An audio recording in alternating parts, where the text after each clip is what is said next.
खैबर पख्तूनख्वा में हुकूमत बनाई और कौमी सतह पर दूसरी बड़ी जमात बनकर उभरी। ऊपर अल्लाह और नीचे बल्ला होगा, और ये पल्ले से सिर्फ छिक्के नहीं लगाएंगे, पल्ले से हम फेंटा भी लगाएंगे। शफाफियत, तालीम और सेहत के शोबों में इस्लाहात का आगाज़ हुआ, जो इमरान खान के विज़न का अमली मज़र था। और फिर 2018 में वो लम्हा आया जिसका इमरान खान को बरसों से इंतज़ार था। तहरीक इंसाफ ने इंतखाबात में कामयाबी हासिल की और इमरान खान पाकिस्तान के 22वें वज़ीर-ए-आज़म बने। सबके दिल से हल्फ उठाता हूँ। इन्होंने करप्शन, कफ़ायत शारी और ख़ुद मुख्तारी की बात की। इक़वाम मुत्तहिदा में इनके तकरीर ने दुनिया भर के पाकिस्तानियों को फ़ख्र का एहसास दिलाया।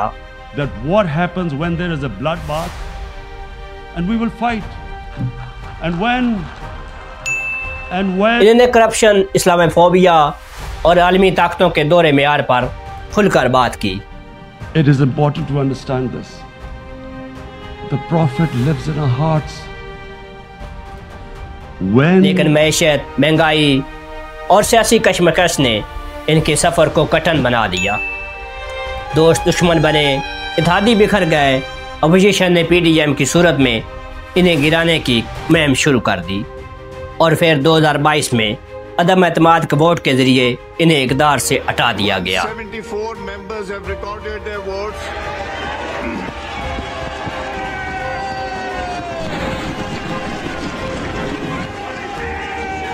इमरान खान ने हार न मानी, वो आवाम में निकले, जलसे किए और दोबारा तब्दीली का नारा लगाया।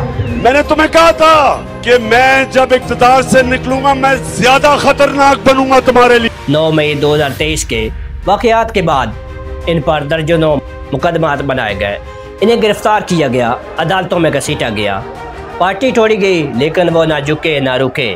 जेल में रहकर भी इमरान कौम से मुखातब रहे। इनका बयानिया हर पाकिस्तानी के दिल तक पहुंचा, मैं तुम्हें आज़ाद कौम बनाऊंगा। मैं आज आपको आजाद करने आया हूँ, अहद लेने आया हूँ। हमने इकबाल का शाहीन बनना, हमने किसी सूरत किसी के सामने झुकना नहीं है। मेरा लीडर कायदे आज़म था। इमरान खान की कहानी सिर्फ एक फर्द की नहीं, ये कौम की जिद्दत, इसके ख्वाब और इसकी खुद मुख्तारी की कहानी है। ये सफ़र अभी ख़त्म नहीं हुआ, तारीख लिख रही है और शायद कल कोई बच्चा अपनी माँ से पूछे, अम्मी हीरो कौन होता है, तो जवाब होगा, बेटा हीरो वो होता है जो अपनी कौम के लिए कैद, दर्द और कुर्बानी सब कुछ हंसते हुए सह जाए, जैसे इमरान खान। ये थी कहानी एक ऐसे लीडर की जो हर शिकस्त को कामयाबी में बदलता गया। अगर आपको ये वीडियो पसंद आई तो इसे लाइक करें, कमेंट्स में अपनी राय दें और चैनल असदग्राफी को सब्सक्राइब करके हमारे काफ़िले का हिस्सा बने। याद रखें, हर सच्चाई का एक वक्त होता है और वो वक्त आ चुका है। शुक्रिया।